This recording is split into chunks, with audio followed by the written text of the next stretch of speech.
everyone, and welcome to the Postmodern Art Podcast, the podcast dedicated to giving artists who are wowing the world over the platform they deserve. I am your host, Nathan Ragland, and for today's episode, we welcome back one of our favorite guests to honor the living dead in the only way our guest certainly knows how to.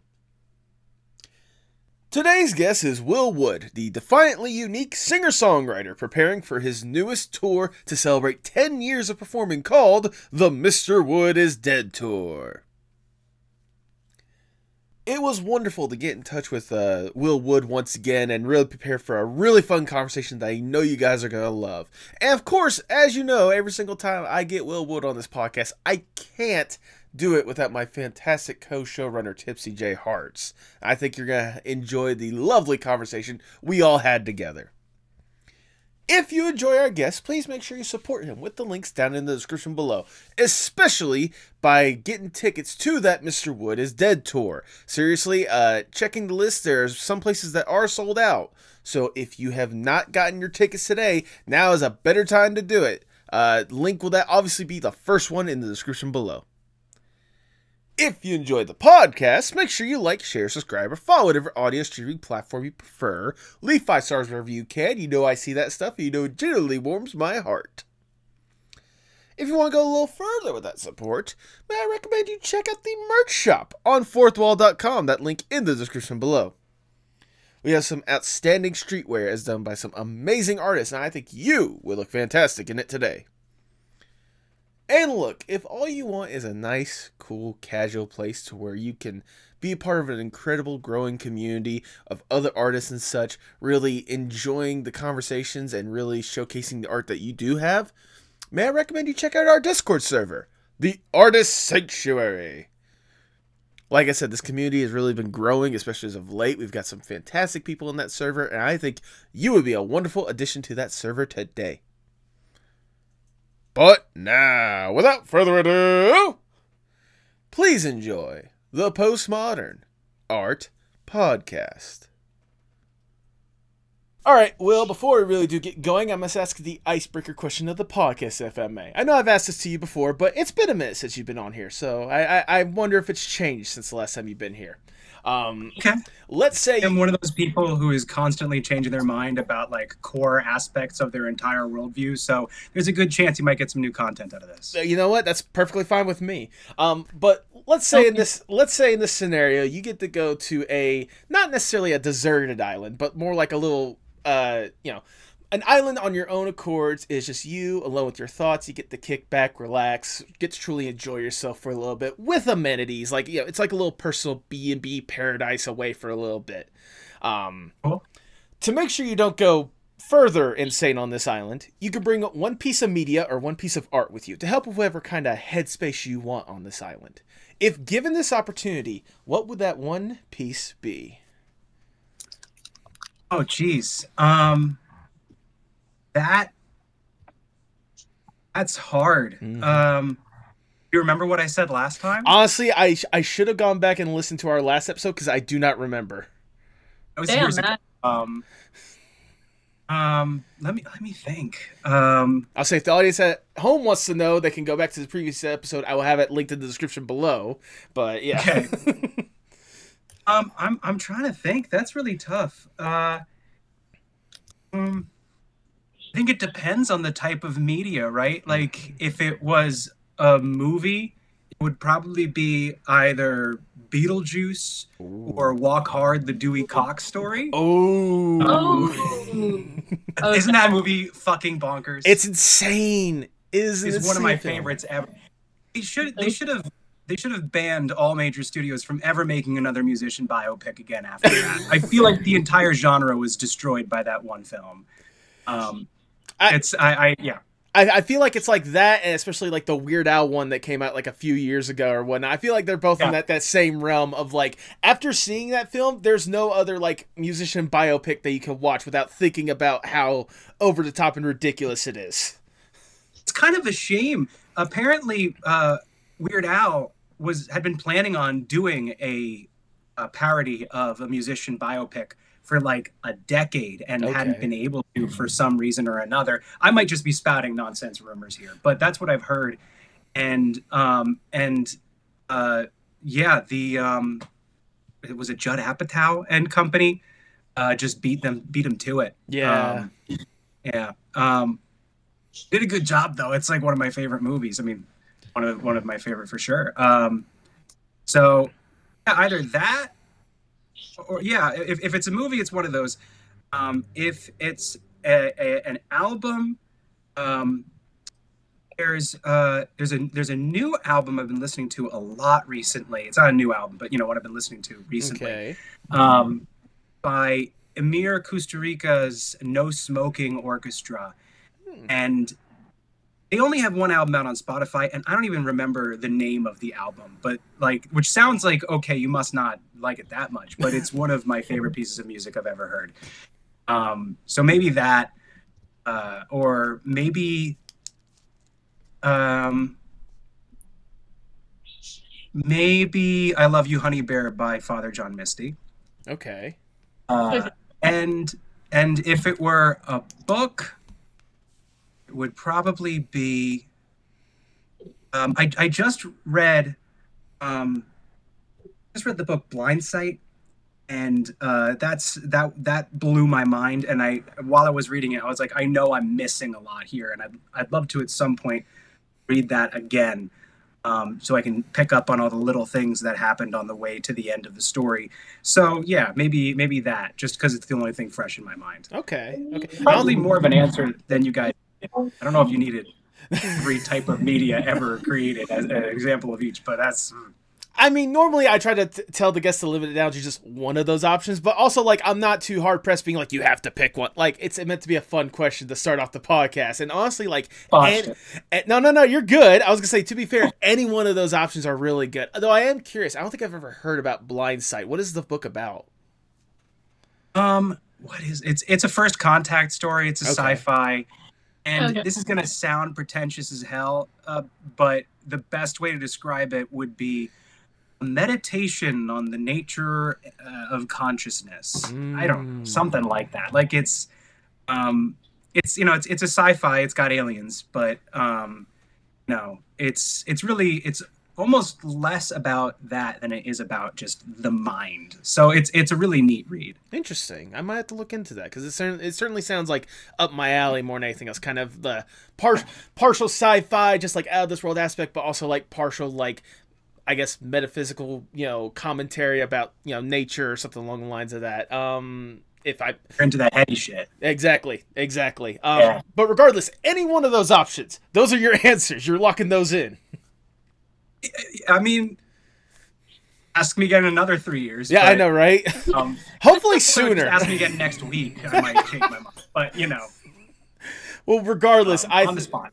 Regardless, I think those are all fun answers, and I think those are a fantastic way to start the Postmodern Art Podcast. Welcome, everyone. I am your host, Nathan Ragland, though I am not alone in my hosting duties this week. Tipsy, would you like to, may my co-host like to introduce herself to the people at home? Oh, thanks for reminding people I'm also here. Hi, everyone. I'm here. I'm an artist, animator, and I'll do some singing on the side. But hi, I'm TispyJHearts. And with that, as always, please make sure you like, share, subscribe, follow whatever audio streaming platform you prefer. You look fantastic in the merch that we have at the merch shop, fourthwall.com. Link to that is in the description below. And follow us on Blue Sky, Instagram, TikTok, and most social media platforms at PostmodArtPod with future updates and guest announcements, including today's guest. He is a defiantly unique singer-songwriter preparing for his newest tour to celebrate 10 years of performing, called the Mr. Wood is Dead Tour. Welcome back to the podcast once again, Will Wood! Oh my God, that was so much energy. Yeah. I can't follow up that energy without, like, I don't know, riding in on a Harley and blowing some fucking pyrotechnics. Holy shit. Well, you're in a room surrounded by pianos. I guess that's pretty high energy. Yeah, that's a high energy. I dig the energy from the nice little ivory keys right there. But regardless, thank you so much for taking the time to come back once again, Willwood. Like I said, you were actually, if I'm thinking about this correctly, you are the first person to actually come on this podcast 3 times as a guest. So you're part of the trio club now. So, all right on. Yeah. Thanks for having me back, Nathan, Tipsy. It's really good to see you guys. Really a pleasure and an honor as always. Yeah, so, absolutely. It's a pleasure and an honor for us as well, because in fact that obviously we're both huge fans. I will say Tipsy a little bit more because she knew you first. But regardless, like it's incredible to have you back. And if people may be wondering, you know, if this is their first time listening to this podcast and this interview, like I said, I'll have the previous 2 episodes linked in the description below so that people can catch up on the Willwood Odyssey at the Postmodern Art Podcast. But yeah, like I said before we started recording and whatnot, it has been a minute since you have been on this podcast. Like I said, last time you were on here, it was episode 85. And if I'm remembering correctly, this episode should be like episode 113. Or sorry, 213. Sorry, episode 213 or something along the lines of that. So yeah, it has been a minute and a lot has definitely happened. Both good and bad. Well, I know, like, for example, the last time we were talking, you know, it was right around the time you were gearing up for your last album that you had produced called In Case I Make It, which I will say, for me personally, I'm not just saying this just to hype you up more, but like is legitimately one of my like top 10 favorite albums that I have listened to. The way you had opened yourself up, and like both the blend of like the really personal, really introspective stuff with obviously the silly, goofy, you know, wacky, over the topness that is just accompanying Willwood more than anything else. And I imagine for you, especially finally getting that album out there and seeing how much people loved, especially a lot of the songs from there, it must have been at least like relieving to finally get it out the door. I mean, yeah, to be honest, I think that project was really kind of about getting it out, you know? Yeah. There was kind of a desperation to the production. I really, you know, even before I did my big dramatic, oh, I'm going away, maybe forever thing, I was really exhausted, and I really felt misunderstood, and I felt all these, you know, this disillusionment with incredible fortune. So, you know, uptown problems here, you know, boo-hoo, poor me, all my dreams came true. But, you know, it's also like I felt a lot of disillusionment with it and was, you know, exhausted and kind of going through it. And I felt this really kind of desperate urge to get out this, you know, this more personal side of what I do, you know, because I've always written a lot of folkier music, just never belonged on any of my albums when it came time to record. And so there was this whole side of my writing that I had never shared with the world. And I felt a very strong need to communicate something. And, you know, it was cathartic in a sense. And in some ways, it really did help me feel more understood by my audience. But in other ways, it ultimately ended up making me feel less understood in a lot of ways, too. You know, I regret a lot of the stuff that I said in the press leading up to the release of that, because I spent a lot of time talking about things like authenticity. And I think that led people to kind of draw a conclusion that there was something inauthentic in the records that preceded it. And it's really not the case. And I may have even said so, for all I know. I was in a weird headspace at the time. Okay. I think a word that would have been more appropriate is transparent or direct or maybe frank, because a lot of it was plain spoken. But, you know, I kind of go back and forth between like what is really more authentic. Is it just doing your thing and letting whatever that be? Or is it explaining yourself a little bit? Because while when you explain yourself, you're filtering yourself through the filter of yourself, which, you know, I'm biased. But if you're just doing your thing, sometimes people think you're a fucking vampire.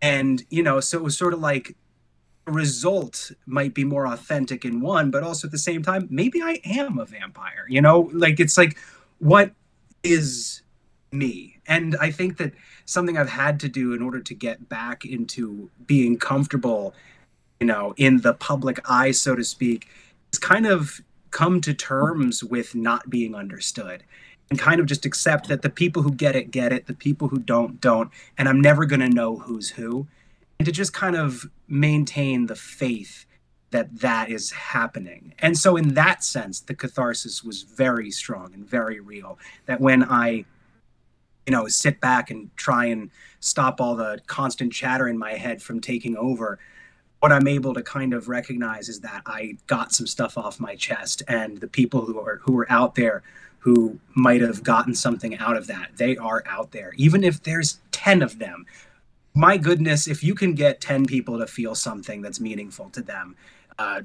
holy shit, what an incredible thing to be able to do. So, you know, it was a relief to get it out for sure. It was challenging at the same time, on a personal level. You know, it kind of, in some ways, you know, added fuel to my whole desperate, like, I got to get out of here thing.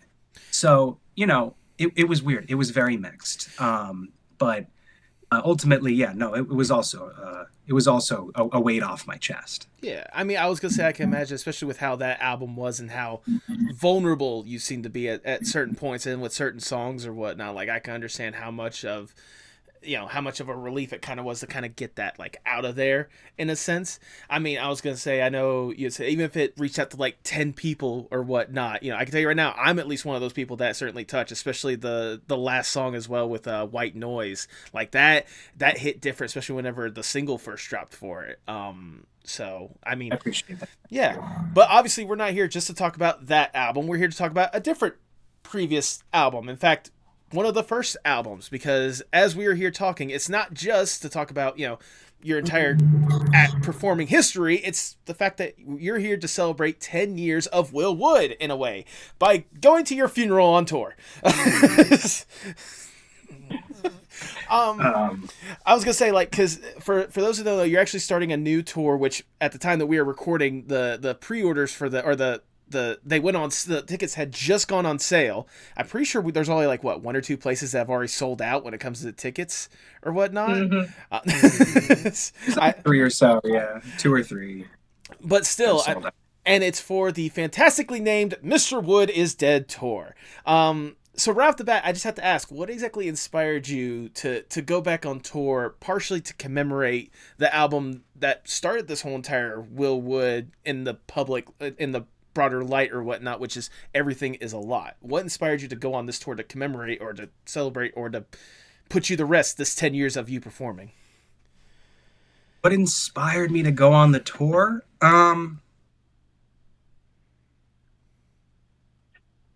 Money. Yeah, that's a good start. That's a fair answer. Like, why not? You know. Yeah, I mean, ultimately, you know, the thing that inspired it was that it's been 10 years, and I felt like this is the right time to do some stuff that I haven't done in a really long time, while also doing some new stuff. You know, it's like, yeah, there was intrinsic motivation, of course. It was. It's just like, when it hits you that you've been doing something for 10 years, yeah, it's hard not not want to make the biggest deal ever out of it. You know, it's really just so fucking weird to think that, like, it's 10 years. 10 Jesus years. Christ. You know, that's wild. And so I figured it was a good opportunity to bring the band out to the stage again for the first time in ages and ages and ages. And just a good opportunity to take some big swings and try some new stuff and, you know, experiment a little bit and kind of push my own boundaries. These venues are 2, 3, in some cases 4 times the size of the venues that I did a few months ago on the Slouching tour. In fact, there's 1 or 2 cases where it's over 10 times the size, but that was only because those were very small venues, some of them. There was literally 1 venue on the Slouching tour that was 80 people. Whereas there's 1 venue on this tour that's like 1,600, which is nothing I've ever seen before. And it's intimidating, but it's exciting. And it feels like, yeah, for a 10-year anniversary, I guess that's the time that you shoot for the moon, or, go big or go home, I guess. I don't know. I mean, if none, like I said, 10 years, especially seeing the kind of following that you've gotten, being what some people have called everyone's favorite underground artist or whatnot. Yeah, going big is probably the bold move more than anything else. Yeah, I guess so. I mean, I'm also I've always wanted to do this kind of thing where, for the first leg of the tour, I'm with a band, and on the second leg of the tour, I'm doing my usual thing. And, but also being able to bring it into like theaters is really cool. It's going to be a really cool environment to do that sort of thing excuse me, do that sort of thing in. And it was also about time that I brought the band on the road. Yeah. Because the last time I toured with a band, it was a few weekend runs in 2018. Yeah. And that was the most we ever did touring wise. We did like a couple of regional little things where it'd be like Friday in Albany, Saturday in, I don't know, Brattleboro, Sunday in Philadelphia, and that's it, So we'd get into a minivan with a U-Haul attached and play 3 shows and go home. And, we'd do that a few times over the course of several months, and we'd call it a tour. And that was all we had in terms of that sort of thing. And that was in basements and little bars where the stage was the floor. Right. And so, with some exceptions, of course, and hometown shows got bigger sometimes, if we twisted enough and I invited enough friends and friends of friends and friends of family, we could maybe get 170 people into a dive bar. But so it feels like with all of this added attention, it's kind of like it's time to try it out again and see what it's like in front of so many people and in such a new environment. I'm not sure if it's going to be something I do regularly again after this, but it is like kind of just like it's time. Let's try it out and get the band back together, so to speak. Right. I mean, I was gonna say it's got to be fun regardless to bring the tapeworms back into the fold more than anything else for a little bit of the tour. Like it's got to be cool to kind of reconnect with them and like creatively play some of those songs that you played again, like 8 years ago or whatnot. Like how much of an experience has it been to really reconnect with them, like in a performing aspect, and trying to play back some of those songs that you may not have even thought about for years? It's been really interesting. There have always been different lineups to the Tapeworms. Yeah. The folks who played on the Tapeworms albums are not the folks that the Tapeworms were live basically ever. There was like at the very beginning a little bit more similarity between lineups. But I'm talking about for like 4 shows. Like at the very beginning, it was just like a mess. People coming and going every 6 weeks, and that's honestly a generous, whatever the word I'm looking for is. But so, some of the guys who I'm playing with, they're not original members, so to speak. And they're not the guys from the albums. But I have been playing with this lineup for the most part since 2017. Okay. The guys from the Real Will Wood live album. So, there still is, a long history there. That's still a good long history. And so it is fun to be revisiting some of those songs. We've all grown a lot as instrumentalists since then, and we're going to have a whole new environment to perform in. We're going to be playing on major national stages as opposed to holes and walls. Right. And so it won't be the same sort of like, thing where, we'll be able to actually focus on the quality of the performance as opposed to just surviving this sweaty 45 minutes where we're just trying not to break anything. Right. Trying not to get some random guy at the bar who's had one too many tequila shots chucking a glass towards you guys at the stage. Yeah, or trying to stop a band member from cracking his ribs on the monitors or something like that. There was like a lot of chaos. Yeah. Like there was always a lot of sort of blood and guts in that. And, I like to think that in an environment where the blood and guts aren't necessary, we can use blood and guts more strategically for the benefit of. So, it's exciting to be working with a team that is as talented and proficient and who I have so much history with as these guys. And I think, and the songs do sound, if you ask me, better than they ever have. So that's really exciting. That's good to hear. And I was going to say, you're definitely going to need at least the ribs because, I mean, if nothing else, you guys do got to perform Skeleton Appreciation Day. I mean, you need all the bones you can for that one. Yeah. No bones, no bones. Yeah, no bones, no bones. But that also leads to actually another interesting point. I imagine for you, considering the wealth of music that you've produced within the past like 10 years or whatnot, has it been kind of like a bit of a trip, or how weird has it been to kind of revisit these songs and try to remember some of them and how to perform them live? Honestly, I haven't had, I haven't encountered. It hasn't struck me really. It's kind of felt like home more than feeling like, a return to some place that's changed or something like that. It's, I guess, because for a lot of these songs, I never really stopped playing them. Like I play a lot of Tapeworms tunes, even when I'm playing solo. And, the guys and I did do a one-off, I guess 2-off back in November of last year.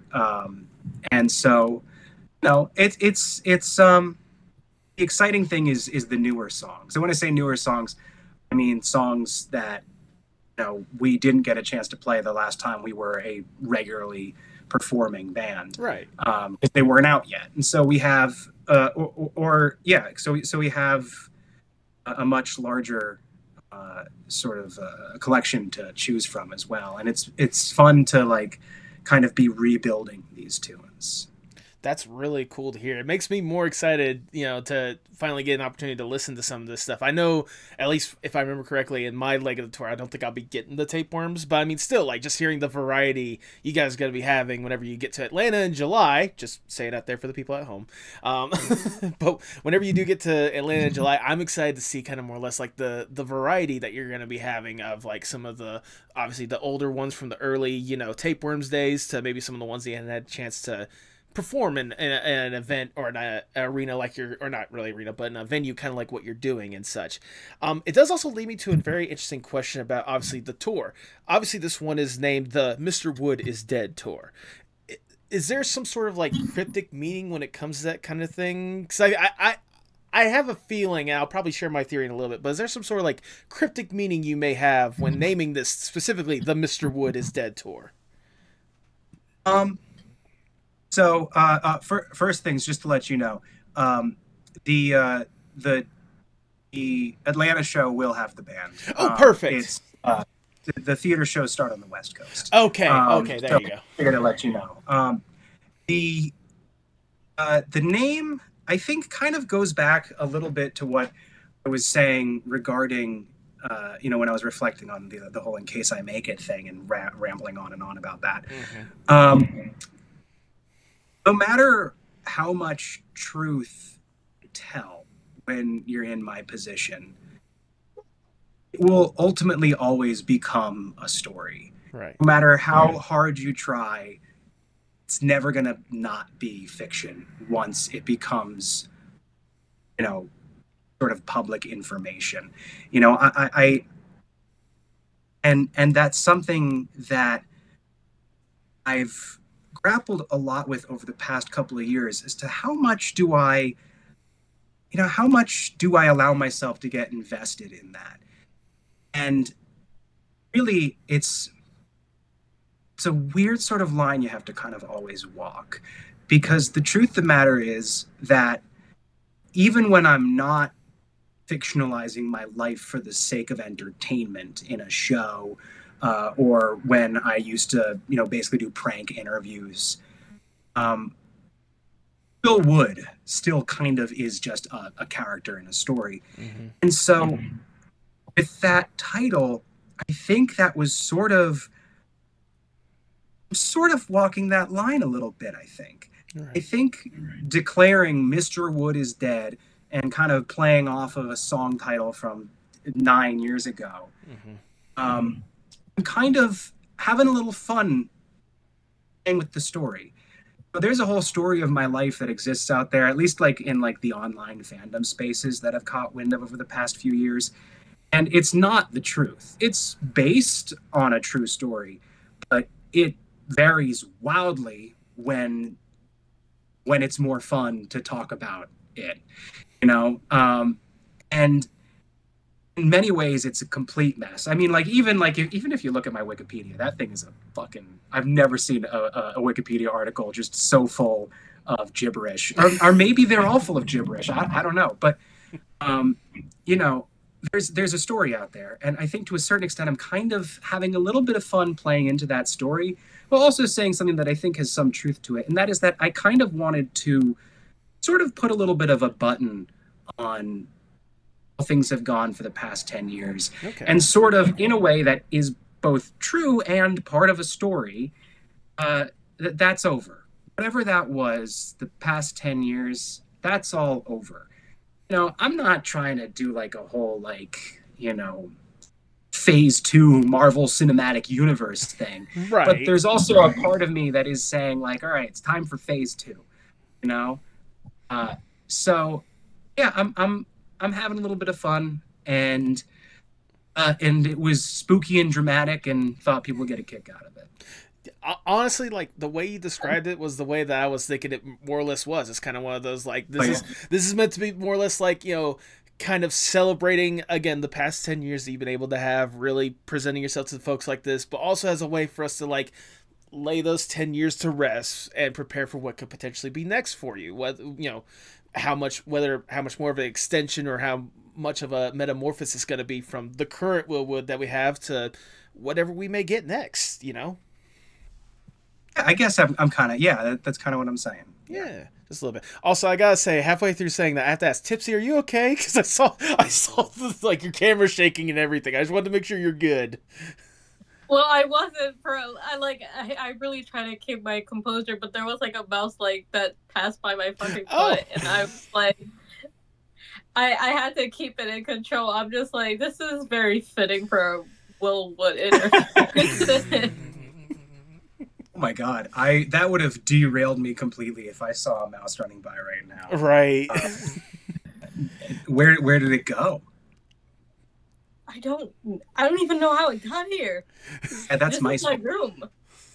And in my basement, there's a bit of a mouse.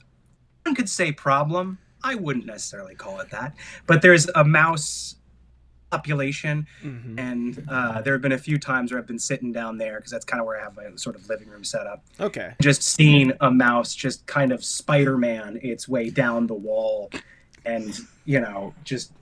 And it's a delight. It gives me something to focus on for at least the next 20 minutes to a half hour, and prevents me from focusing on anything else. I mean, to be fair, given your history with mice and rats and whatnot, you know, that they're just fans. They just want to, you know, see the Will Wood up and close and personal. They're your little snooty friends. Your little snoot friends. Exactly. So maybe it's good luck. Yeah, maybe it is good luck, and I mean, it's given the like I said before, your history or whatnot, and especially given, you know, what we've been able to see for the past 10 years, you know, seeing that you're being able to have this tour and being able to kind of present, you know, in a way, kind of a thoughtful, maybe not. I'm trying to think of the proper way to word this or whatnot. I won't say like love letter, but kind of like a memorial or a way for the fans to kind of reminisce on, you know, the past 10 years that you've been able to graciously provide us more than anything else.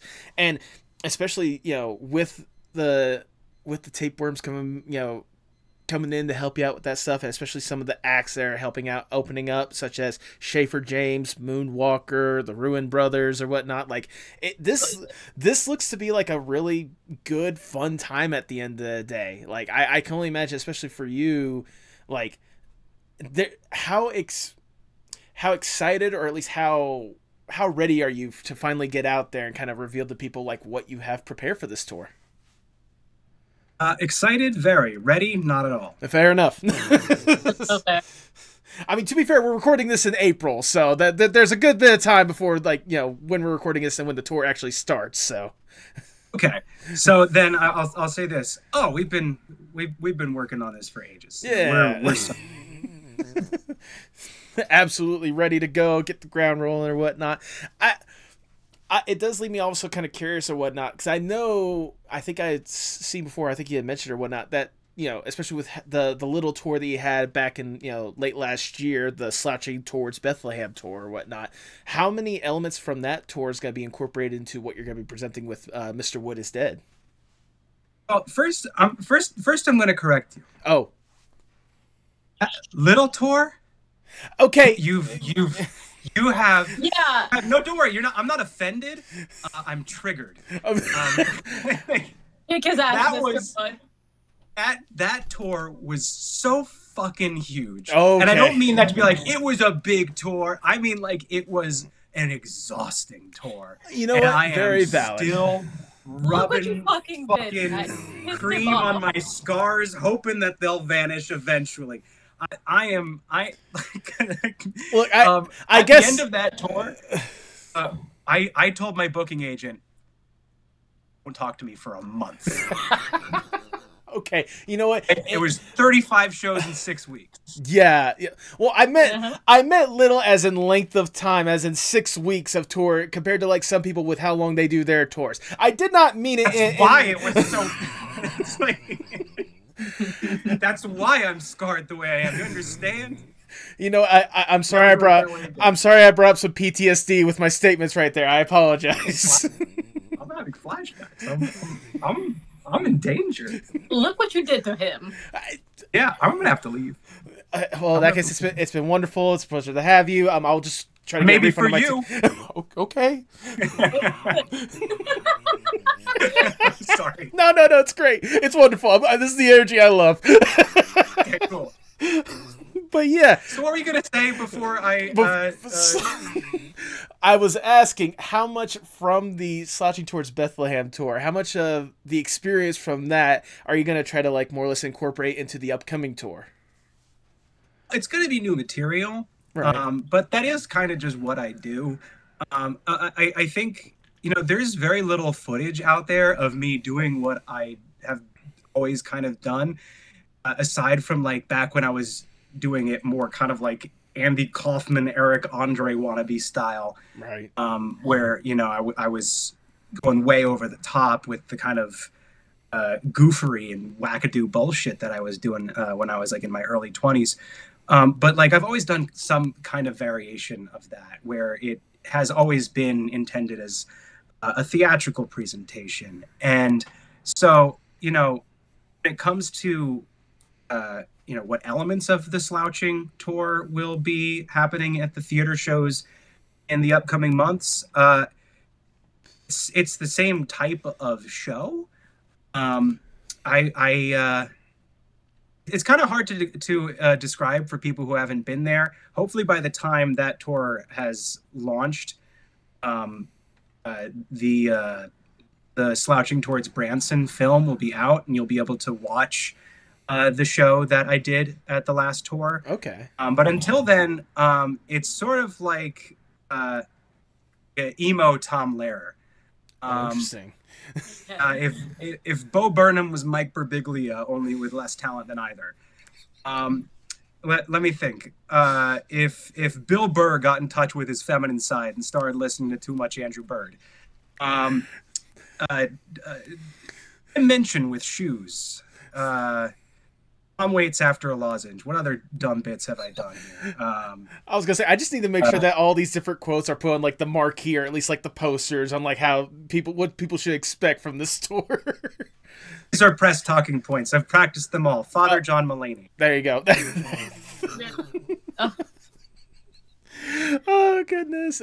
Now I'm extra excited to finally, you know, get a chance to see you live.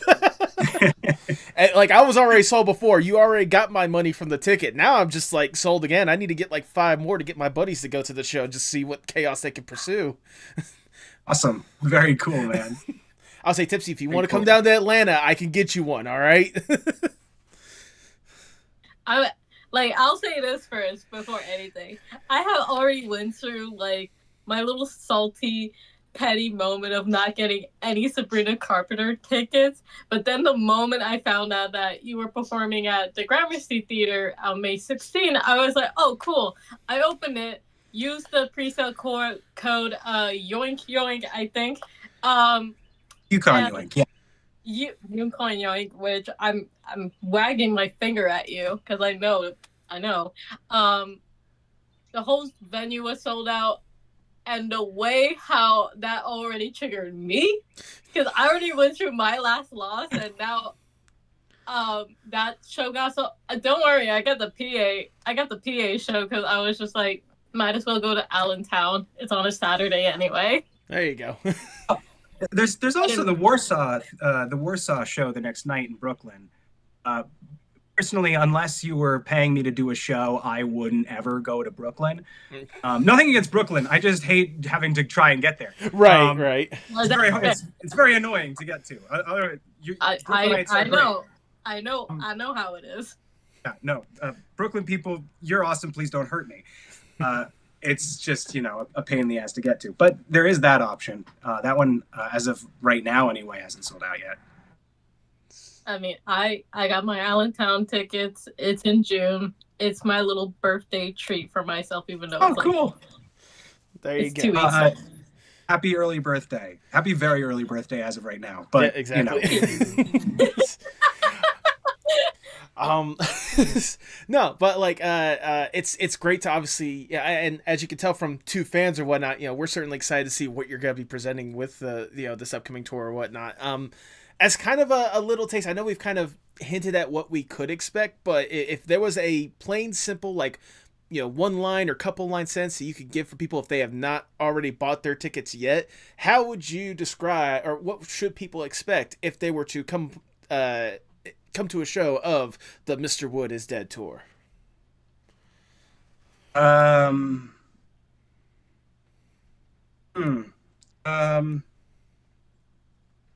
Got nothing. I don't know what for to describe the whole tour.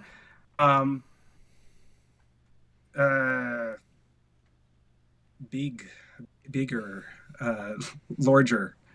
I don't know, man. I guess I'm dead. I guess that's it. I'm dead. Yeah, exactly. And how rude of you to not come to this man's funeral? Like, come on, people. Exactly. Yeah. What the fuck? Is there a dress code? No, I know I announced that formal black attire was expected, but that was absolutely a bit. Good. People are welcome to, but I'm sure some of my audience will. I know that some of them, they like to really get into stuff like that, but it's absolutely not expected. Look, I would consider it, but I'm not wearing a suit in the Georgia summer heat in July. I'll pass on that. Okay. Oh, for sure, that's the right move. We'll see. We'll see.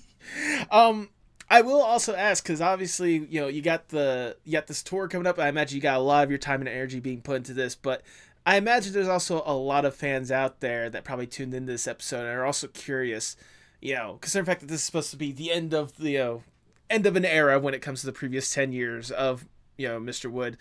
What could we expect from the future when it comes to Will Wood in general? Is there potentially some music in the works? Maybe a full-on Tapeworms reunion album or something along the lines of that? Like, what is there anything we should expect when it comes to the future of music for you? Well, I can say that there's definitely not going to be a Tapeworms reunion album, just because I don't even know what that would be. The guys who have taken up the mantle of Tapeworms since the Tapeworms project kind of unofficially just did, but also just didn't. Those are guys from my solo albums. Like, it's always been a solo project. It's just the name changed. Really. Right. And so, you can always expect that I'll probably play with a band again at some point. Sure. Whether or not I'll play songs from the Tapeworms era, I don't know what I'm going to be looking to do at that point.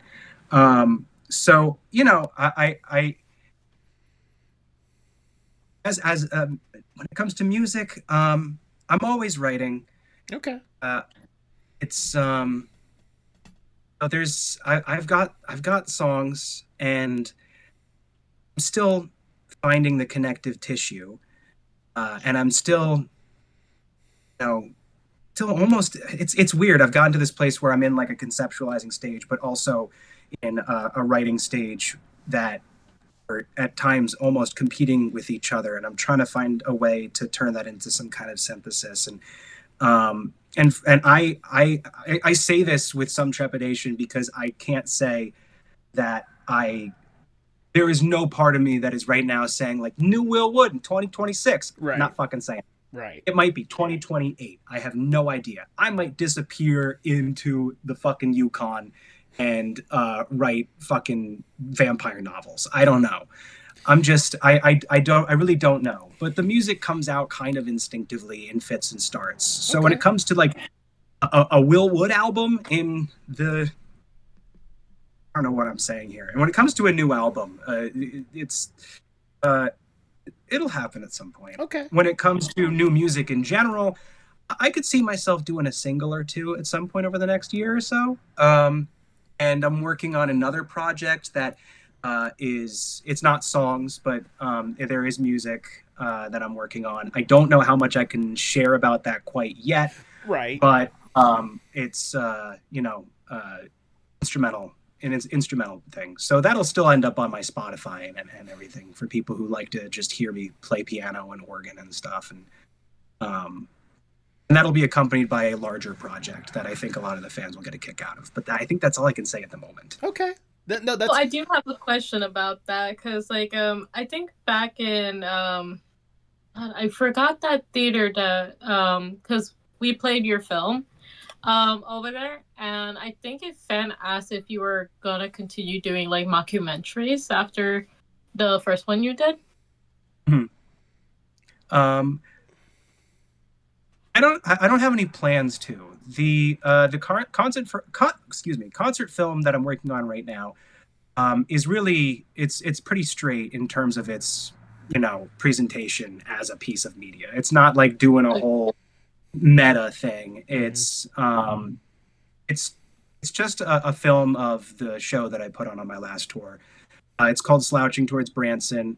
We are in the editing process right now and trying to figure out the right way to combine the footage that we have from this whole national tour in a way that best suits the story that I tell in the show.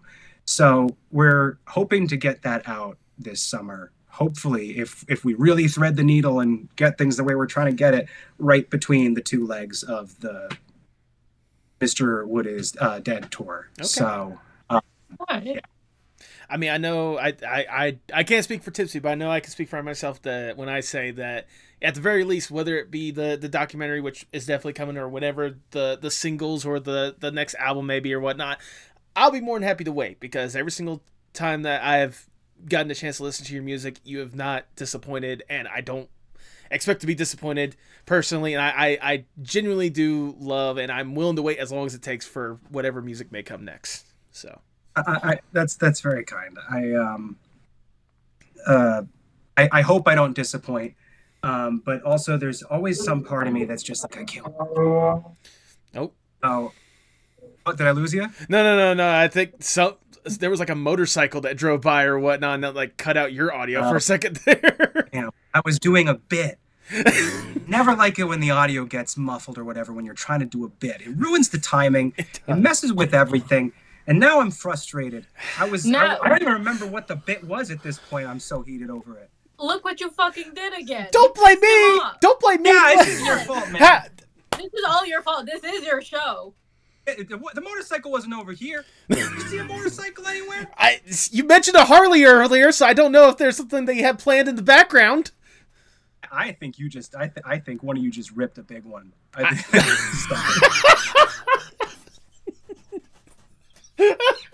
sorry. No, don't apologize. Never apologize, Will. Never apologize.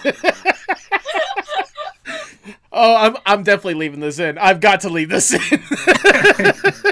This is not the trailer. I don't know what is. Ooh, that's actually very tempting. That is actually very tempting. Do what you have to do. Okay.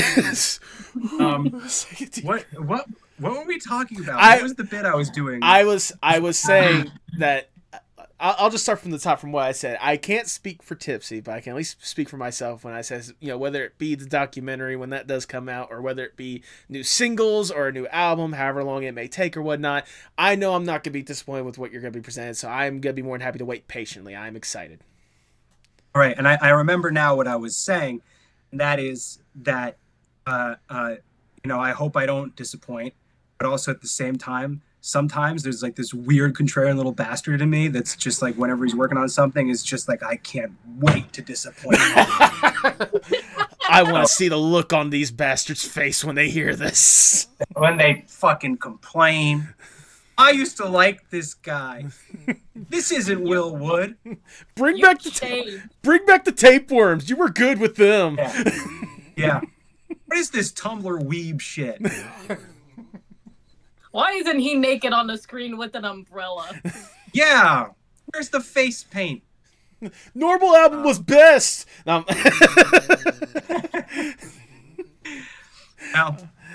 everybody's got their own tastes. Yeah, and I'm really just hoping that whatever I do next is as unexpected as the last one was. It's interesting, like the general consensus I know on In Case I Make It, that it was this great, huge shift in tone from previous releases. And to me, I know I'm probably too close to see, but to a certain extent, I felt like it wasn't that much more out of left field than what happened between Selfish and the normal album. Right. I get it was in some ways a more significant departure. Of course, I'm not delusional here, but I guess for me, I think I'm probably too close to see. But I'm hoping that it's as unexpected, if not more so, because to me that's always kind of been my goal, is to just to say damn the torpedoes, but also at the same time, I guess if there's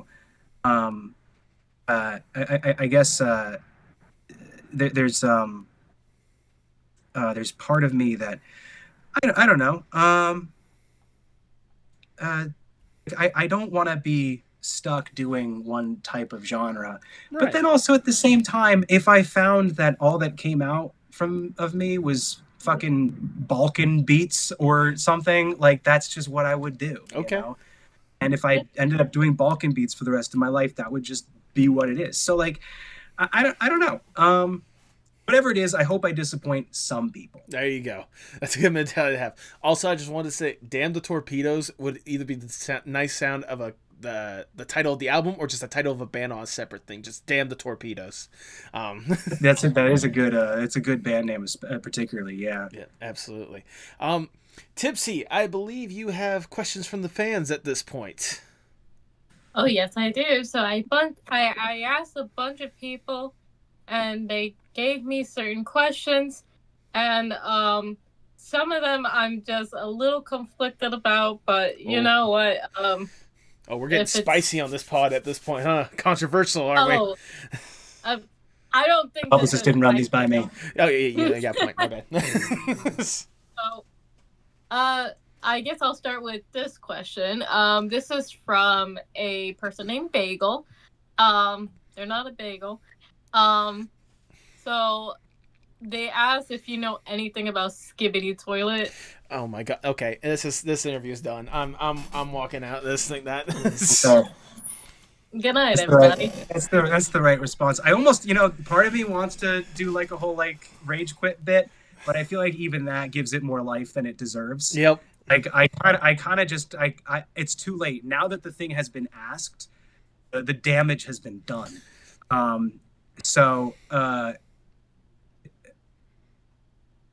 My answer to that question is, I don't know, fuck off. Is that appropriate? No, that's too hard. No, I don't mean that. I don't mean that at all. I just gotta say, my only question is, Tipsy, why is that the one you started with? That's the one that like you leave towards the end, so that Will is justified for leaving. Okay, first of all, like, you shouldn't blame me. You should blame the fan that even asked this. And second of all, like, I have other questions that are a little bit lengthy than this one. So I figure why not start off with the smaller to go big and go home, you know? Right, no, that makes sense. Get the fucking piece of shit questions out of the way first. There you go. I'm sorry, I don't know what my deal is today. You're with us. You're joining our energy that we had from the start. That's what it is. You're trying to match our energy. You're a terrible influence. I know I am. Yeah. You're not the first person to tell me. Unfortunate. All right, so second question. So this is from Sabrina, and she asks, okay, this is a weird one, but this thought came across my mind. Would you ever be willing to have like a jukebox musical made based around your music, like something similar to Mamma Mia in a way? Yeah, something exactly like Mamma Mia. Something, yes, just like Mamma Mia. No, yeah, that's something that I would definitely love to see happen someday. You know, musical theater is so hard to get into. Yes. My friend Schaefer James, you guys are probably familiar with his music. He's fantastic. And he's going to be joining me for a couple of shows on this tour. Joined me for the whole tour, last tour. He got involved. He did some musical theater, and it is so hard to get into it. It's impossible to get like budget, the schedule, the place, the time, the resources, the people. It's a huge sort of thing. If it ever became something that like I was so moved to do that it was worth the effort for me, it would have to be something that like really like consumed me. But like at the same time, like if, you know, Mr. Broadway himself came up to me and was like, harum, I will give you $1 million. I'd be like, all right, let's try it out, you know? So, you know, maybe someday I would say it's something that I'd love to do, you know, but it feels like it might just be a pipe dream for now. You know, actually that brings up some, I want to go based off of this question. So like, two questions actually. If you were to have like a musical based off of your songs and stuff, like how can you imagine it to be like, right? Like I would imagine it to be based on the 1970s daytime horror film Willard. Oh, okay. Ooh, yeah, I've thought. Okay. Yeah, like I said, it's a pipe dream. It's something that I've thought about, and you know, like, you know, had like little glimmers of taking it seriously now and again. I just want to cut in real quickly. This might be a stupid question or whatnot, at least for me in particular or whatnot. Is that why the second to last song off of In Case I Make It, is that why it's called Willard? Because you mentioned Socrates, but I don't think you ever mentioned the name Willard. Yes. Okay. That song is about, I guess, about that movie, and also the movie was based on a book. And it's about a man who trains a horde of rats to do crime. And so It's kind of written from some version of that character's perspective, but also a little bit. So it's sort of like, it's almost like, I kind of almost intended that song to be like sort of like almost a parody of the rest of the album.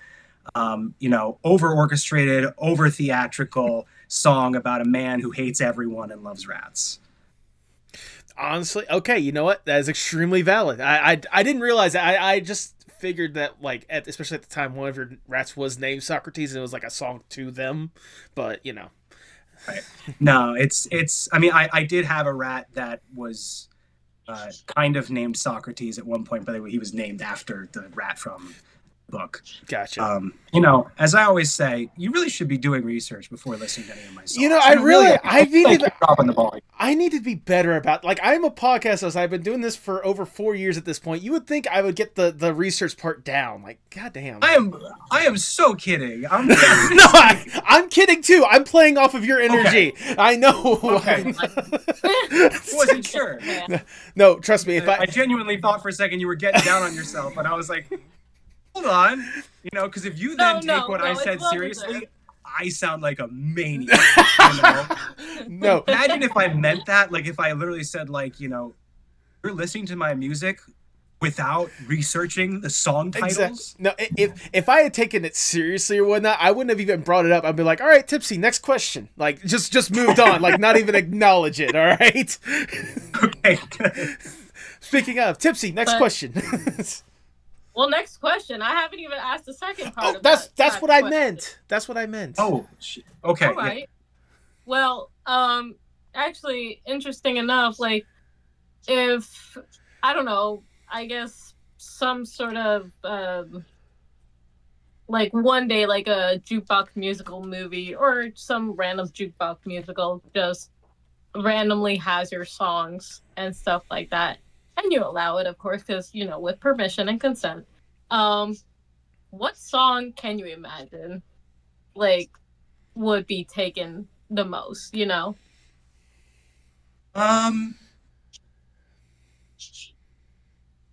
I feel like, you know, Laplace's Angel is like almost it's a villain song from a musical, you know. It wasn't really my intention when putting it together, but it absolutely is that.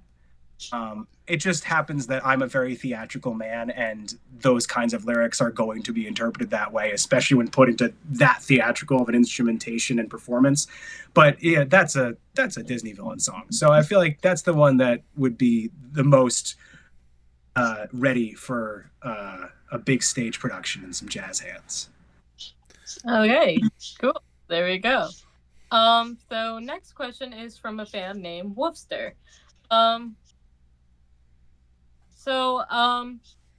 This is a little bit lengthy, but I'm gonna try to shorten it. How do you come up with such wacky and mysterious meanings to your songs? For example, like to someone who has never listened to your music, they're probably thinking that these are just a bunch of nonsense, right? But I say it has a certain pizzazz to your music. I'm just curious on how you go about in terms of writing it. It depends on the song. There's some songs that I've put together that were very much just very conscious constructions. And then there are other songs, and these tend to be the more chaotic ones. Tend to be. I'm, you know, generalizing for sure. Where I am just kind of operating off of instinct. And the lyrics that are going to sound kind of like gibberish to certainly at least some people, if not fucking everybody, I do choose them very consciously, but they are much more intended to kind of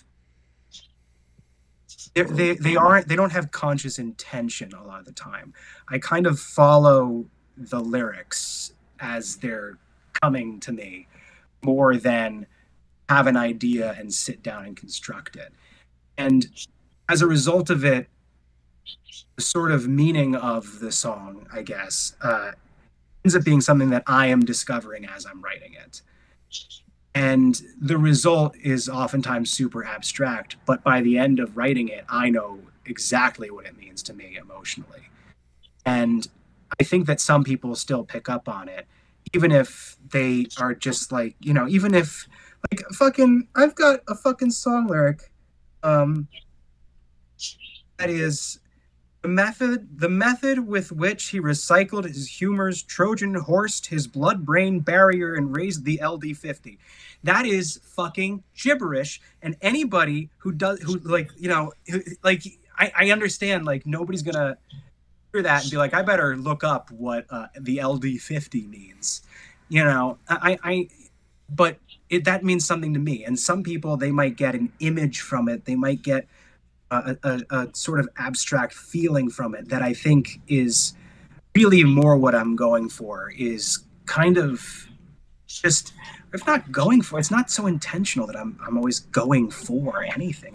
It's just kind of play, and I'm hoping that some people can intuit what the game is and kind of play along. And so, you know, the answer to the question how I do it is I don't know another way. I either do that where it's just kind of abstract, or I sit down and try my best. I really don't know. There's not really much of a method to the madness, but it's a good method, whatever that is. There's tricks that I've learned over the years. There's Okay. things that I've noticed about my process by engaging with it that I have come to kind of understand the sort of sleight of hand behind. Okay. And I've also had like kind of learned how to navigate the sort of flow state that type of songwriting kind of requires in a way that is more productive or more directed. But at the same time, I'm also always learning new tricks and exploring things a little bit. Like for instance, if I'm inspired by something, it's kind of like a flow of water, where you can dig a trench in the ground to direct the water to go that way, but the water is still the thing in charge. It is always going to flow, and it's sort of like I can't control the water and its source, but I can control where it goes. It's almost like the challenge then just becomes making the right choice with where to dig the trench before the dam breaks and I lose control of the song and it falls apart and I'm not able to write it. Fair enough. Right. I don't know. That was maybe a bit. That's what I got. I think it's just a further extent of that method that we were talking about right there. Maybe. Alrighty. So, this question is from Nick's Painting. Do you write music for a specific character, persona, or does it always just come from you, like, personally? Yeah, it's always just come from me. I mean, there's some times where a song is intended to embody a perspective that I myself don't have or am, lampooning, or for lack of a better word. I've got songs where I feel like it's pretty obvious that it's not this guy right here expressing those opinions or whatever. But there isn't like a persona or character I'm playing. And I know that, like, I feel like some of my earlier stuff, I think it gave a lot of fans the impression that I was doing a character. Sort of like, because I was doing such chaotic, high energy stuff. And then I would do these prank interviews and I would, have these prank things happen on stage and I'd dress like a lunatic and all that stuff. And I think people, naturally took the music as an extension of the character, or the character as an extension of the music, when in reality, the music, I think, for me, was always still very personal. It was always still very much just coming from my guts. And the rest of it was just kind of fun. It was just kind of like kind of just playing around. And so I can understand getting the impression that I'm doing a character with my music, but no, I never have. With the exception of songs where it's like satire or something to that effect. It's not. No, I think that's a question that I've heard Josh Tillman get a number of times, okay. And his response has always been something to the effect of like, there's no 4D chess, there's no magic trick, it's just a guy playing with noise and words. Valid, understandable. Yeah, that's pretty straightforward in my opinion. All right, so now that we got the fan questions out of the way, time for my questions. Oh goodness! Oh, that's such a good hat. It is a great hat.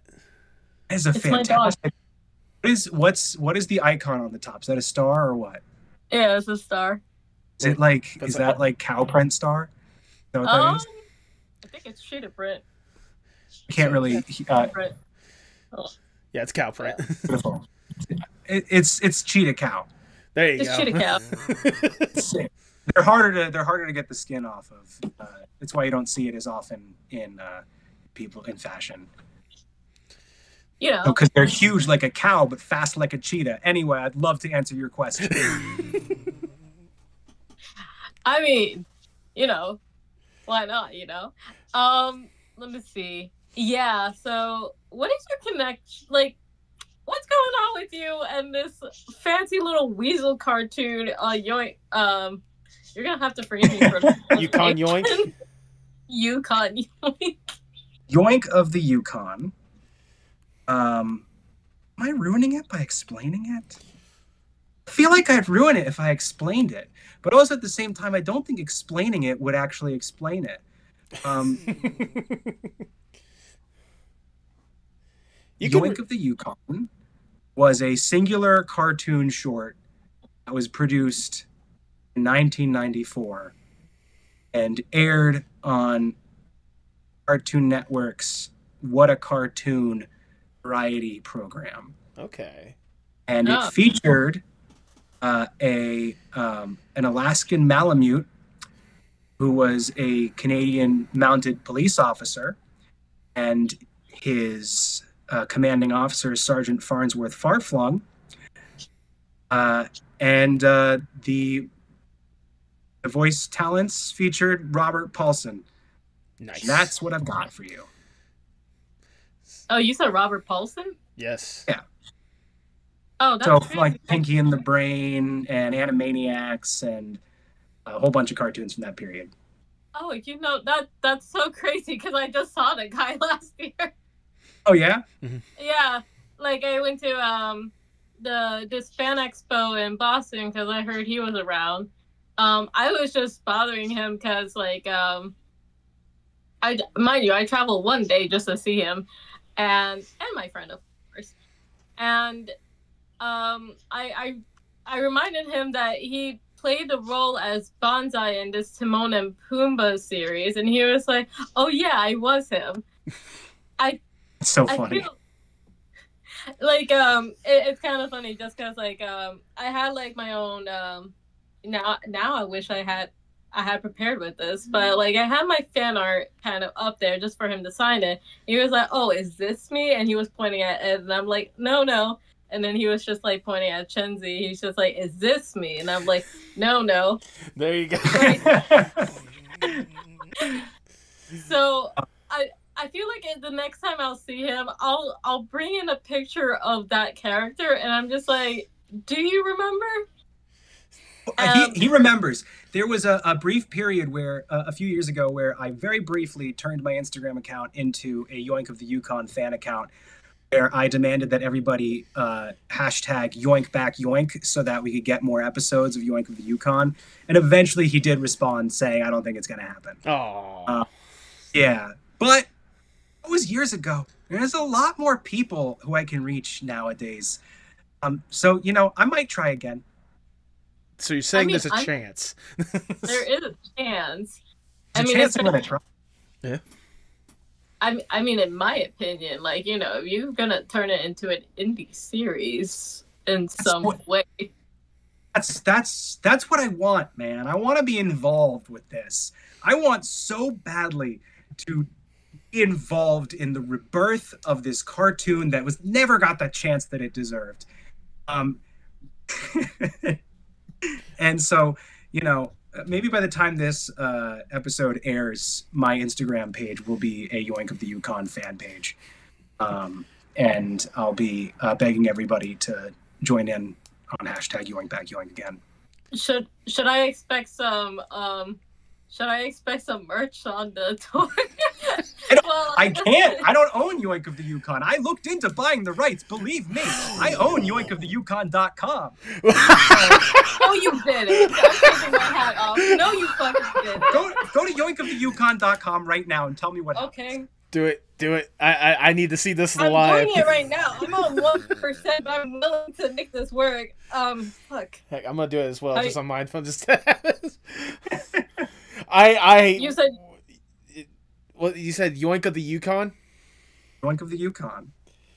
.com. Hmm. I don't believe this, man. Yukon.co. I don't know what to tell you. So, Oh my god, it leads right to willwood.net. Yeah.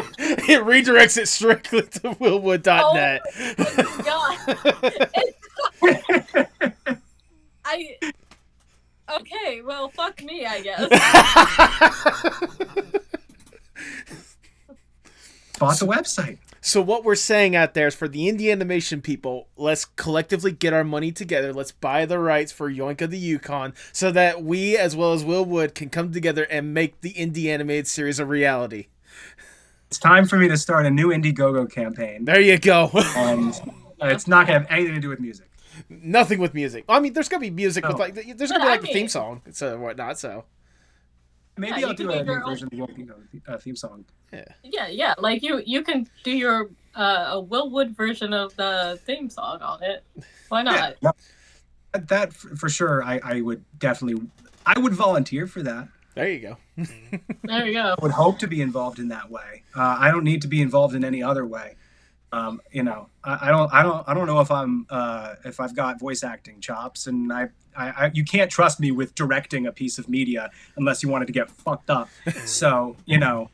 I mean, we need a producer to kind of lead us in the right direction. I mean, if there's anyone here that knows Yukon of the well, Yoink of the Yukon the best or whatnot, it would be you. You'd be the one to kind of lead it in the right direction. I don't know if I know it the best, but I certainly respect it the most. There you go. There you go. So I will fight to preserve the yeah. I own an original cell from the cartoon. Oh, that's cool. Yeah, my girlfriend gave it to me as a present. Oh. And I also have that he's hanging on my wall over there. So I'm a big fan. Nice. I was like, Tipsy, did you have any more questions now, or is that? Oh, I have more questions, but you know, the Yoink is taking over now.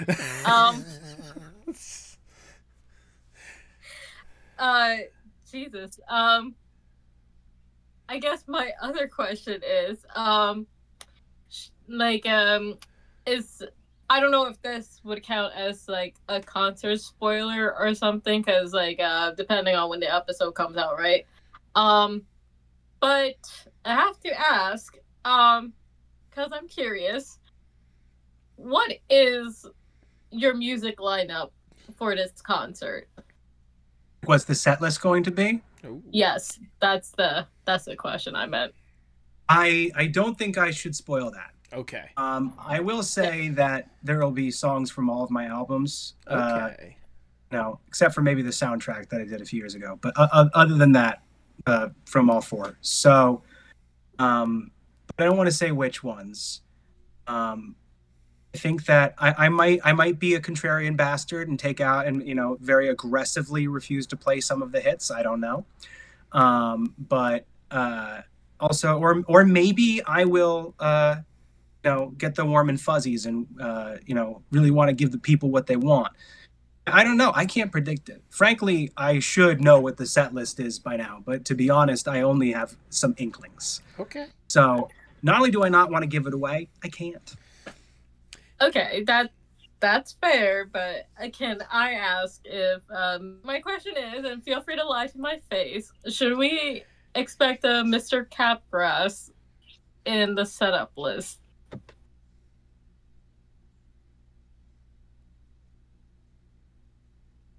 Yes. But also you gave me permission to lie to your face. So no. If But nothing also yeah. if nothing else, it just leaves the audience curious, and if they want to know the true answer to this question, if they haven't already, they do need to buy tickets for this tour and come to the shows, see if it is actually in the lineup. True. The only way you can find out is by going to yoinkoftheyukon.com. Yes. God fucking damn it. Go to Way. I mean, go to Yoink of the Yukon because the tickets are live right there. Just saying. Yeah.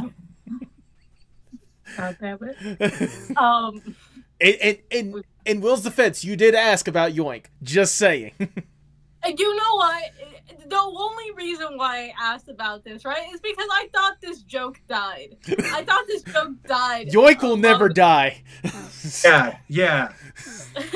And then, like, the moment I saw the pre-sale code tickets, with the text, I was just, because I was scrambling. I remember I was on my phone. I got the message saying, pre-sale code tickets ready, and I'm ready to get the code.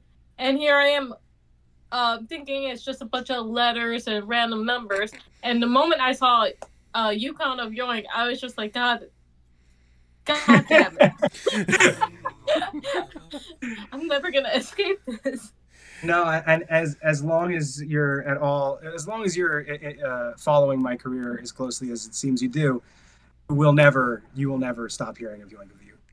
I don't think so, especially if by some god-forsaken future you somehow got the rights to this cartoon. I will Yoink Bike Yoink. I will do it. I will do it someday. Look, You're gonna do it out of state. I know. Look, I'll pitch I in. do it out of passion. I'll say I'll pitch in whatever money I can to help get you to that point. Okay, like it's not much, but I can help. Right, PayPal me. I'll see what I can do. Okay, cool. All right. So I guess my other question is, because I find this very interesting that you mentioned this, from the musical question from a fan. If, actually, what is your favorite, like, Disney villain that you, with some of the songs that you can envision yourself? Oh, wait. That I can envision myself? Yeah. What do you mean? So I guess, for example, like, because I know you say that the Laplace Angel song is a very villainy song for any jukebox musical, I guess, and it would be a perfect like Disney villain song. So I'm just thinking like, if you were to envision. You're wondering which Disney villain would best sing that song. Actually, yeah, that's what I mean. Is that not what you meant? Yes and no, but like, yeah. Which one can I picture singing it? Yes. There's a good selection there. That fucking horny priest from Hunchback of Notre Dame. Judge Frollo? Yeah, that guy. Oh, he's a judge, not a priest. You're right. Yeah. Probably that one. You pictured him? I haven't ever pictured this before. You're asking me now, and I'm telling you, the only Disney villain where I perceived any amount of uncertainty as to the morality of his behavior. Okay. All the other ones are just like, yeah, I'm evil. I love doing evil. They were fucking Scar had his goddamn hyenas goose stepping like it was 1940. You know? Yeah. You got a point. They're Nazis. They're Nazis in The Lion King. And Jafar makes no fucking ifs, ands, or buts. He has Yago call him Yes, oh evil one at one point. Also, all the other ones are irrelevant to me as far as I'm concerned. Actually, no, Ursula, she's pretty good too. But she also, no ambiguity there. These are all very unambiguous villains. And that's not to say that Frollo is in any way ambiguous as to the villainy of his behavior. But he's the only one who expresses any amount of uncertainty. That song Hellfire is one of the best Disney villain songs because it is hauntingly tortured. That guy is so horny and he doesn't know what to do. And so probably that song, because it's the only one where the guy would ever ask if he was bad. Okay. I'm not. Cruella DeVille's name is Cruella DeVille. She owns it. So options are limited. I mean, well, now I'm just curious. Who is your favorite Disney villain? Jafar. There you go. Jafar. Yeah. And it would be Scar, but he's a Nazi. I could tell that. Yep. Yeah. Look. For context, Lion King is like her absolute favorite. So it's one of those hearing that, I imagine. I'm sorry for exposing your problematic fave. But I want my refund on my ticket. I'm not gonna lie. I'm not sure. I'm never sure what to expect going into an interview with you, Will Wood. But this is not anything that I imagined with what we were talking about. No. Scar is great. I'm totally fucking around. And the villain from Robin Hood is great too. He's hilarious and pathetic, and I love that. The villains from Aristocats are boring. Scar's up there for me. Scar is up there. Well, wait, you said Jafar was your favorite. Yes, but Scar is up there. Okay, so what makes them your favorite, though? Rudy? I don't know what else to tell you. I don't know. They're fun. That's fair. They're just fun, flamboyant little guys. Yeah. Maybe the unambiguous evil is what's fun about them. There you go. It's not like Judge Frollo is fun. I was gonna say, Tipsy, do you have any more questions, or are you stumped after that last one? I feel like I fucked you up. I'm sorry. You did. I don't think I can recover from this. But I guess another question of mine is like, it's been such a long time, and I'm sure through your entire career you have seen a lot of like fan art and like animatics of like your work and stuff, and especially animation. And tell me, like, how do you feel when your fans are still doing it to this day, especially with the new songs like from the last album? I don't know. It's cool. It's cool to see that people are connecting enough with my work that they're willing to put their own work into it. That's really something. And it means that something that I'm doing is impacting them in a way where it enriches their lives by engaging with it. And so, and there's a lot of talent in a lot of what I've seen too. And I don't really see a lot of it these days, but what I have seen, it's always been really cool to see how much talent goes into it. I get a real kick, especially out of the animatics that some people make of Life in the World to Come.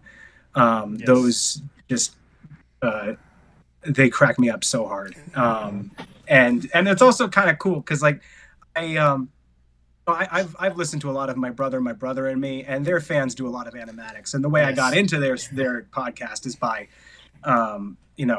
seeing animatics. Somebody showed me some animatics of them, and I thought they were fucking hysterical. And so it's just kind of like I get like a little bit. Oh, I'm like I'm like Griffin McElroy here. So it's it's neat. It's from one podcast host to another. It's always fun whenever someone takes just your random ramblings and just turns it creatively into something so fun. It's only happened to me. I think like it's only happened for this podcast. I think like maybe once or twice or whatnot. But I still cherish it every single time. It's a thrill, right? Yeah. It's amazing. Amazing.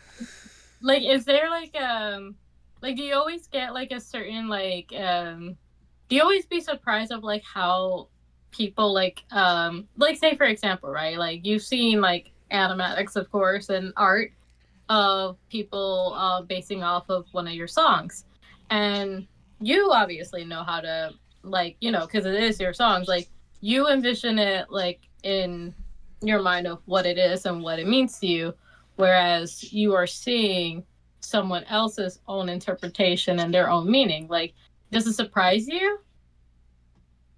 I think that certainly when I first started getting more attention, I was surprised at some of the stylings and some of what people were imagining.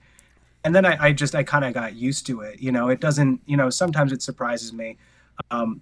I've seen things where it's just like, just some, there've been some that are weird. That's all I could say. But, but at this point, like, of course it's weird, like what else would you expect? It's, animation nerds tend to be a little weird. And I say that as somebody who grew up as an animation nerd and who I realize I didn't Wait, I never. That's a whole. I had to send a resume to somebody recently. I studied animation at NYU. Oh. Really? Yeah, very briefly, but I did. So I'm a big animation nerd. So it's not really a surprise. Okay. Yeah. Damn. You Lord learn, just dropped us. you learn something new every day. One of the many fine establishments I had the pleasure of dropping out of. I guess that's why you are so dedicated to Yukon or Yoink of the Yukon. Yes, yes. But the animation in that program is brilliant. Okay. All right. Artistry that went into that. Stunning. They don't make them like they used to. They don't. They do not. That I will agree to. But They're fucking allergic to the basic principles of animation. It's my squash and stretch. There you go. Where's your smear frames? Yeah. Give me my rubber hose. There you go. there's no timing on this position. Yeah. I enjoyed Cuphead for that kind of reason, you know. I mean, I'm going to use the word enjoyed very loosely when describing Cuphead, because that game is fucking infuriating and impossible. But the animation you enjoy more than anything else. Yes. Yeah. Have you had the chance to check out the series? Loved it. I literally, the first season, I just watched it twice in a row. Oh, hell yeah. Oh, yeah. Loved that. It was so much fun. Not season 2? I definitely watched the second season as well. But you know, it was the first season where I was like really like into it. Okay, I see you. All right. So my next question is, do you have any like because I'm sure you've seen a lot of like fans and like people and etc. throughout your time of doing tours and stuff. And is there a favorite memory that you had? Oh geez. No, I couldn't say that there's like a favorite memory. You mean from like meeting a fan? I guess not just meeting a fan, like anything that has happened during the tours, like while you're up there playing your music and all that, or just even meeting fans or Q&As. I don't know. It's really hard to say. It's really all so trippy, for lack of a better word. It's all such a trip, and it's in its very nature a weird, undeserved honor. And so, you know, it's like it's all like, I don't know. I can't say that. I can't like give any fan more favor, or any fan encounter more favor than another, because they're all, you know, special and unique in their own ways. And so it's like, I don't know. People have given me some really wonderful gifts. People have said some things that meant a lot to hear. There have been a few times where somebody asked a question that having the opportunity to answer was really fulfilling to me. So it's really hard to pick. When it comes to performing, it's the moments where I'm really putting my heart into a piece of the material, and I'm able to milk the dramatic pauses. Those moments where it's like you can hear a fucking pin drop in this fucking 800 cap room. Yeah. And you get to kind of go like, how far can I push the silence here? Those are like the biggest thrills. Okay. No, but those are the things that stick out to me the most. Is like, and like there was this one moment in, I want to say it was Portland, where I was forming kind of it's not the climax of the story, but like, you know, the conclusion of it. And this room that had been very vocal beforehand, you know, a lot, you know, I'd gotten a lot of big laughs, and a lot of, they were very vocal with their cheering, and they were singing along. It was just like dead silent. and I just kind of stood there in the middle of the stage, and I could just feel them, and that's an incredible experience to have. So those stick out. Honestly, that is really incredible to hear, and I can only imagine, experiences like that, especially when you're basically the one in charge of like directing, like what's the next moment, or like how long is the moment gonna last? How long can I keep it here? Right, yeah. It's a challenge. But it's a really rewarding one. Right. Those moments really stick out to me, and when it comes to fan experiences, it's hard to pick.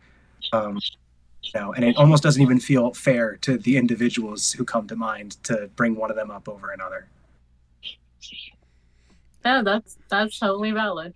There's also the fact that some of them, the reason why the interaction was so meaningful is because they were sharing something so deeply personal.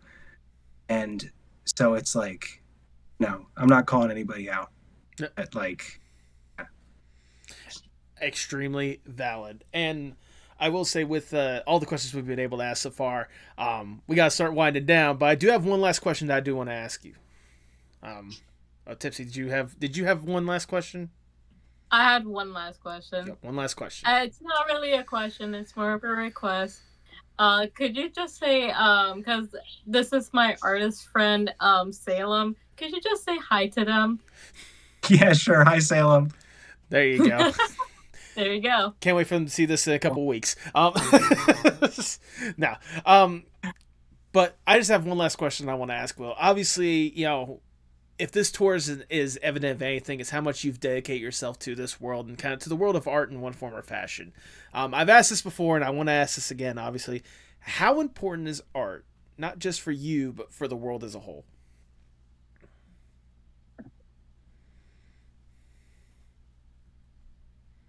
I don't know, man. A lot has changed in the last 3 years. It has, yes.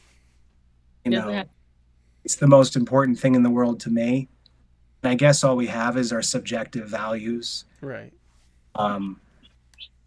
Sometimes as of late, I have been increasingly afraid that it will become less and less important to people in general.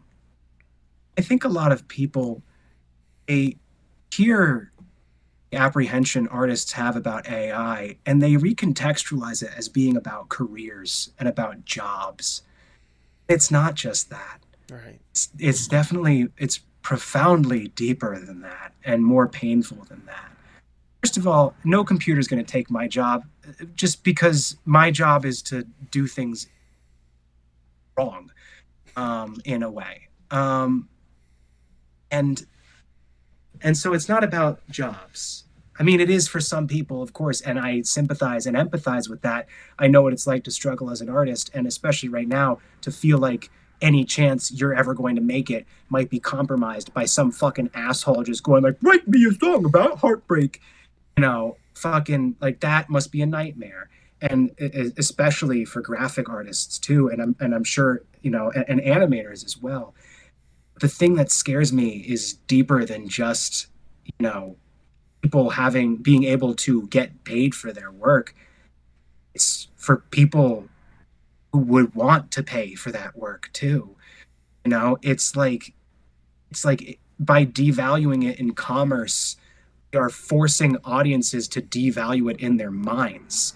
In a way, it's by cheapening it, people are just giving less and less of a shit. It's like, go on Instagram and people talk about AI slop, and it's like, yeah, it's fucking slop, and it's everywhere. It is so pervasive, and there is more AI slop than could ever be art at this point. And that's terrifying, not just because of what it can do to people who are making a career in the arts, also because of what it means to be human, because of what that implies about just the nature of the human experience in the coming generations. Just, what do we care about as a species if we don't care about the stories we tell each other, the ways that we share our feelings, the ways that we both consciously and inadvertently share our deeper selves and our flaws with the world in that way. So it's just like it's like, how much does art matter? How important is it? Like, to me, it's everything, which is why I'm so scared that it's nothing. Right. And that 20 years from now, art won't really be a thing. Just have content. And, you know, and Christ, it's, I mean, I don't know. There was a time where we didn't have fire. Yeah. And, you know, there was a time where we didn't have language. And so it's like species change over enough time. And so 100 years from now, my concerns are probably going to sound like the concerns of somebody who was around when the printing press was invented or something like that. But, you know, the pain is real. And I have, you know, and it does make me worry about what our values will be as these strange post-human amalgamation of technology and self that we're slowly becoming. And like what that, like, sorry, Yeah. I'm getting fucked up, but point is, I don't know. If you're asking me, it's, you know, like, how important is art? You know, hopefully very. I guess how I can say. I mean, I will also say, to be fair, like what you described right there, that's something that, you know, I'm constantly scared about, you know, especially seeing not just, you know, how it could directly affect me, but a lot of the people that I care about, and even generations past that, because like, at least for me, art has always been a way for a person to try to express themselves. And if we're just letting, you know, robots and AI do that kind of stuff, there's no emotion there. There's no expression there other than results, output, you know, bullshit things for a corporate space, instead of the realness that comes with people and how they express themselves through art. So what you'd said right there, like, I cannot tell you how much I have personally relate on that on a very deep level. I mean, especially for me too. Yeah. Yeah, because like, you know, you know, a little bit of backstory, but I'll make it short and sweet. It took me this long for me to convince my family that art is something that I want to go into. It is very risky, and it's not my full time, unfortunate. But I'm fortunate enough that I was able to like not continue what I would have continued back in my community college as a business major, and be able to graduate thinking that art and animation is gonna be the next future and stuff, because it used to, like a long time ago, it used to be so demanding, and I was so inspired and stuff when I graduated back in 2021, and seeing how there is such a lack of art, how there's a lack of animation movie just for CGI slop, and nothing wrong with CGI. There's certain movies that are okay, but like to see art being disrespected right in front of my face for a bunch of AI, and how people are losing their jobs left and right in the industry, how there's barely an industry at this point, just for either tax write-offs or just for the fact that they're just like, we don't need you anymore. And the lack of like community space for even artists and stuff like that, because like, you know, the algorithm always pushes like something like a Bitcoin or something even like worse than that. It terrifies me. It not only terrifies me, it depresses me, because it makes me feel like, I mean, no matter what, I would have still chosen art even if I knew what the future is. But it depresses me that this is the future. I think yeah, it's kind of like the joy has to be in the doing, or it's all going to fucking die. Like it's terrifying, and like you know, I think that's kind of like the one thing that I don't think that AI will ever be able to do is do it wrong. I think that like that's kind of where the hope is for artists right now, is to uh, make something wrong, to make something that goes against their own best interests in some ways, to make something that you know that just expresses something very raw and very personal and only expresses it to the people who are really meant to hear it. And I think that in some ways, maybe it will encourage people to put more value in the intimacy of their relationship with human art.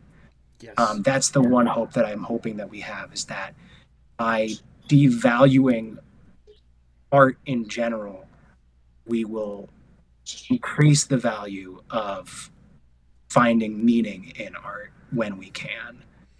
And so, maybe there's an upside to that, for those of us who still can find joy in the doing and are still able to do it, you know, here's hoping that people will collectively be so disgusted with AI that, and they know that the artist they're listening to is very, very human, or the animators whose work they're enjoying is very, very human, that they get something more out of it in that sense. Who knows? Maybe it'll end up having the opposite effect, and it won't all be AI slop forever. It'll be AI slop forever, but with glimmers of greater humanity than before. Who knows? I mean, I'm always going to be searching for the humanity. That's why I try to bring on these artists and have them talk about themselves, just like what we've been doing with you today, Will. Yep.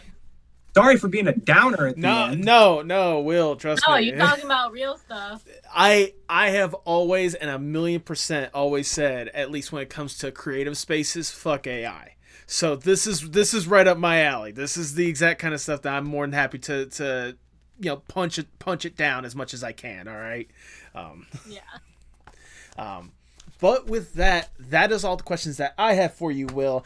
I've already showered you with Lord knows how much praise at this point, but I'm going to shower you with a little bit more because it's my podcast. I do what the fuck I want. Unless Tipsy wants to go first on this, or do you want to save the best for last? I'm always the best for last. Okay, fine. If that's the case. Nah, Will, like I said, ever since I've gotten the chance to first know you, especially ever since I first got a chance to introduce myself to your music, thanks to Tipsy, I've thoroughly enjoyed it, and I've connected with it on a level that I never thought I'd be able to connect with, that I've only been able to connect with on like a very hand select few like artists here and there.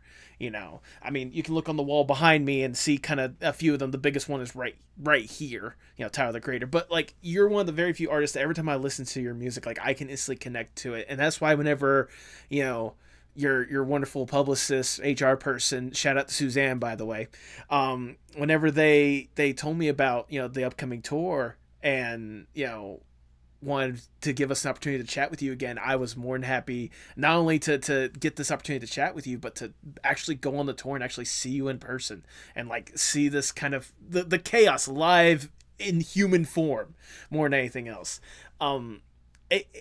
Especially seeing that you've been able to have an impact on an audience, no matter how large and small, for 10 years at this point, it makes me feel proud to see how far you've been able to develop from your first albums and how much it has changed, how much it has evolved, how much you've been able to really express yourself. And it just leaves me excited for whatever's happening next, no matter how long or how short I gotta wait. Like, I'm always going to be excited for whatever music you push out. So thank you for taking the time to put yourself out there, and thank you for what you do, genuinely. Thank you. I appreciate all the kind words, and I'm very glad to hear that what I do has had a positive impact on you. That's very rewarding and very fulfilling to hear. I appreciate that. Absolutely. Thank you for having me on the show again, you guys. Oh, yeah. It's been a pleasure as always. Love talking to y'all. And I hope we get a chance to do this again sooner than later. Oh yeah, absolutely. But first off, hold on, Tipsy, you still gotta say your pieces first. Oh man.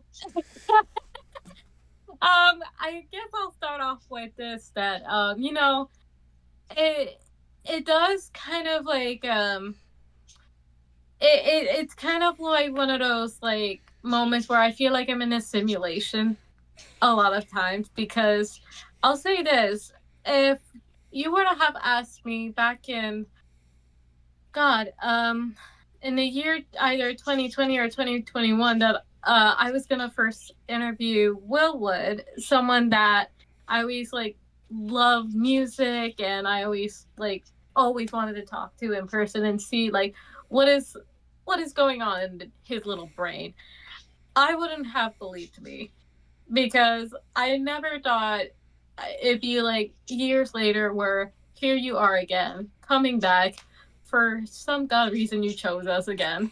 And you're still here and willing to talk to us and sharing like yourself and about like your method and your experience and even like what's the future come for you. It's such a great honor. Um, and that's like it's a great honor for me to be able to speak to you again, and I get so excited every time I hear like something new coming from you, because it just makes it's a little glimmer of hope even for me, for whatever is to come into the future. And the future might be crap, but there is always a Will Wood. Thank you, I appreciate that. There you go. Thanks. Now, if people want to see more about this Will Wood, I mean, again, we've had you on here 2 times previously, and you know they want to see more about you. Go ahead and plug your stuff for the people at home. Where can people find more about you and more about this tour? Yoinkoftheyukon.com. There you go. Wonderful. I'm sure that is the first link in the description more than anything else. People, you better awesome. you better go, click on that link, get your tickets now, because there's already some places that have sold out, and you definitely need those tickets today if you want to have a fun opportunity and a fun evening with Will Wood. Do you have any final words before we sign off? No. Tell me what's wrong, tell me sparks in motion. Sing me a song, tell me your eyes can all open. Show me it all, put me up in the car you drove when you used to call. Show me it all.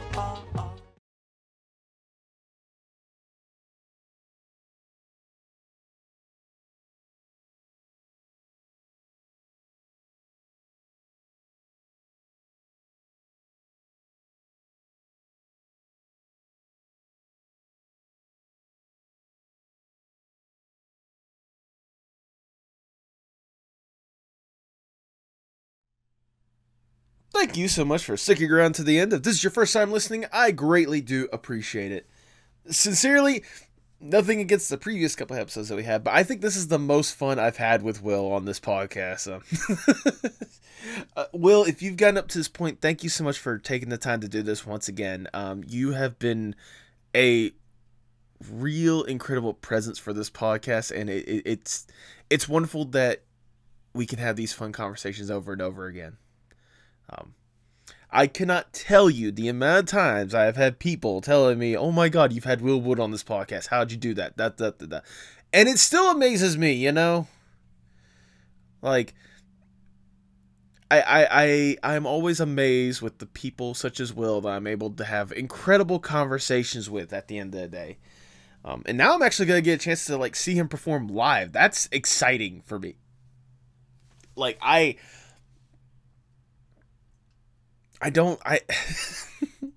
Things, the more I do this podcast, the more surreal things get. It's kind of expected. It's kind of par for the course, but I'm always blown away with opportunities like this and the things I get to do and the people I get to meet because of this podcast. And having a fun conversation like I had today with Will, with Tipsy there, of course. Tipsy, thank you so much. You were fantastic for it. You were hilarious for it. It's something that I don't take for granted. I will tell you that much.